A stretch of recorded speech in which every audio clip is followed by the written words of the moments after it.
Hello and welcome to this edition of The Interview. For this special edition, we are at the Quai d'Orsay, the French Foreign Affairs Ministry, and my guest is Amr Moussa. You are a preeminent Egyptian diplomat. You were the Foreign Affairs Ministry Minister of Egypt for 10 years, and then you were the head of the Arab League for 10 years. So indeed, the least we can say is you have an insight on the Middle Eastern affairs, and a lot is happening at the moment. So first, I'd like to have your sentiment about the embassy move, the United States changing its embassy to Israel from Tel Aviv to Jerusalem. What do you think of this move? First, thank you very much for the introduction. As for what is happening in the city of Jerusalem, first of all, let us agree that this is not the end of the story, nor there is end of history. So Jerusalem remains on the agenda of the world as a city that has to find a solution. And the solution is the city to be the capital of both Israel and Palestine, but it could remain one city, but capital of both. The move that we are witnessing today does not represent the will of the world. It represents the will of one country, a superpower, that's right, but there is a lot of opposition across the world, all over in the civil society, in universities, in parties, in governments, with the people, individuals. So many inhabitants of the world oppose this move that we are witnessing today. Therefore, again, this is not the end of the story. This is not the end of history. The Arab-Israeli conflict or the Palestinian-Israeli conflict needs a solution. And solution cannot be by imposition or giving one party 90 or 99% and giving the other party 1%. This is not a solution. This is a recipe for more tension, confrontation, and threats to the stability in the region. But in Ramallah, people are saying that a lot of people are saying that they don't believe in this two-state solution from now on. What do you think? Do you think? Yes, indeed. I know that there are a lot of people that talk about this, the issue of two states as becoming an impossibility.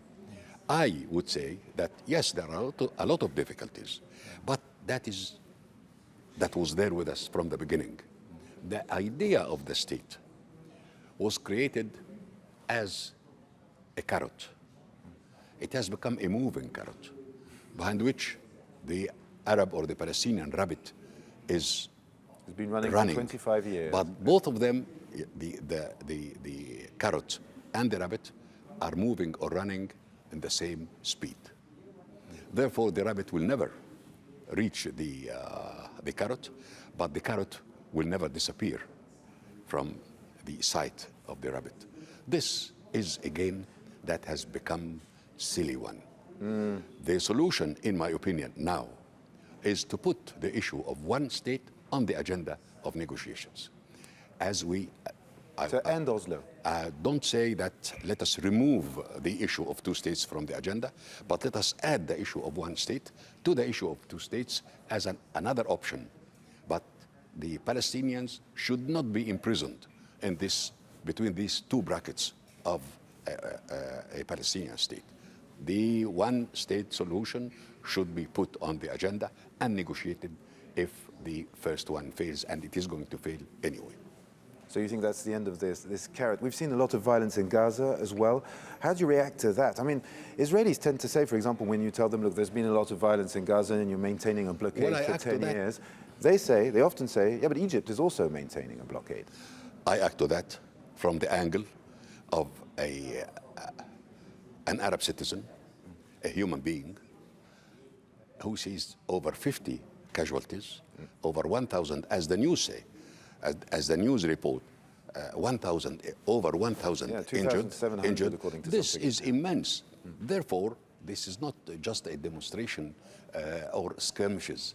This is an outright attack against civilian population. What do you think is going to happen now? Do you think the Gazawis are going to carry on with this protest? Of course, though people, the Palestinians, live under occupation. If you go, for example, to Ramallah, where the government or the authority is there, and look from the window from wherever you are, a house, a hotel, anywhere, you will see the settlements encircling the city, and settlements and the roads, the way the people are encircled. They live under siege. You cannot blame them if they revolt. You cannot blame them if they are angry. You cannot blame them if they complain. You cannot blame them if they demonstrate. And Israel wants all this to take the territory, no solution, and silenced by the people. People have respectability. Every nation feels that it has to be respected. The Palestinians, that way of dealing with the Palestinians, has no respectability of nothing, of anything. If we talk about the situation at the moment, also we have rising tensions between Israel and Iran, with the possibility of a conflict. What do you think? Do you think there might be a direct conflict between Iran and Israel on Syrian soil? There is already. There is already, that's correct. But do you think already. it might escalate? And there is already, and this is what we're going to see every now and then. But would it develop into an outright war? Would it develop into a confrontation that goes beyond the Syrian territory into wider space? And that remains to be seen. But I still see that they are playing this game of skirmishes until they reach a point where they can talk together about their relations. The issue is not, in fact, the nuclear Iran, because Israel is nuclear too. And therefore, for us Arabs, for us, the citizens of this region, it is our interest to have the region rid from all weapons, nuclear weapons and weapons of mass destruction. This applies to Iran, and it applies to Israel too. What's happening at the moment as well is we're having declarations, for example, from Mohammed bin Salman from Saudi Arabia, warming to Israel. This alignment between the Sunni monarchies and Israel. What do you think of that? It is too strong a word to use, alignment. Too strong a word to use that Saudi Arabia permitted or permits or lets Israel do this or that. Saudi Arabia is busy with Iran and the regional policy of Iran, in particular in Yemen. But the king recently reaffirmed the position of Saudi Arabia when it comes to Israel and its occupation to the Palestinian territories. Saudi Arabia cannot be considered as approving of what is going on today in Jerusalem. This is exaggeration. This is too much to be said.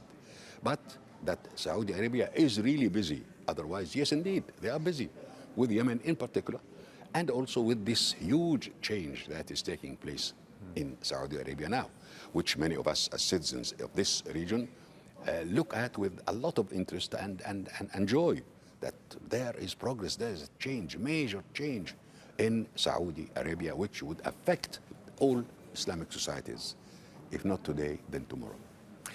Let's talk about Egypt for a bit. There has been a big change in Egypt. This was a couple of years ago. Indeed, the currency started floating against the dollar. This has prompted a massive devaluation of the Egyptian pound and what could be called an economic crisis in the country. Where do we stand with that now?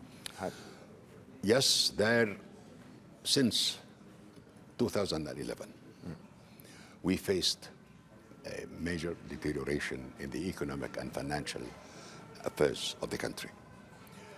And this was the result of accumulated mistakes in the last several decades. Not only the days or the years of President Mubarak, but it goes well before that. Therefore, it was expected. And the economy was not in its best shape before 25th of January 2011. Therefore, the government has to face this challenge and to face up to that challenge, the economic challenge and so on. It will take time.